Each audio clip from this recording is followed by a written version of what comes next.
তোমরা যারা যারা দার্জিলিং যেতে চলেছো বা যাবে বলে প্ল্যান করছো, ডেফিনেটলি দার্জিলিং জুটাকে তোমাদের টু ডু লিস্টে অবশ্যই রেখো। এই জুয়ের এনভায়রনমেন্ট কিন্তু কমপ্লিটলি ডিফারেন্ট এবং তোমাদের ডেফিনেটলি মন কাড়বে। কারণ আমাদের মতো মানে আমরা যারা ভিজিটার্স তাদের মতো এখানে অ্যানিমেলসরাও কিন্তু খোলামেলাই থাকে।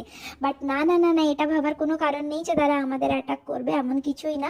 পাহাড়ের খাদগুলোকে ইউজ করে সুন্দরভাবে রেলিং দিয়ে যথেষ্ট সেফগার্ড দিয়েই ওদের রাখা হয়। অ্যান্ড এখানে মেনলি তোমরা দেখতে পাবে আমাদের পরিচিত অ্যানিম্যালগুলোরই হিলি ট্রাইবসগুলোকে, এবং এদের একটা বড় সেকশন আছে বার্ডসদের আর অ্যাকোয়াটিক অ্যানিমালসদের জন্য, যেখানে আমরা পৌঁছতেই পারিনি due to the lack of the time.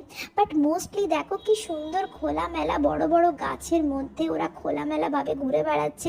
কোনো কেজিং নেই, কোনো নেট সিস্টেম নেই, যেটা দেখে ভীষণ ভালো লেগেছিল আমার। তো চলো আজকের ব্লগটা এই পর্যন্তই।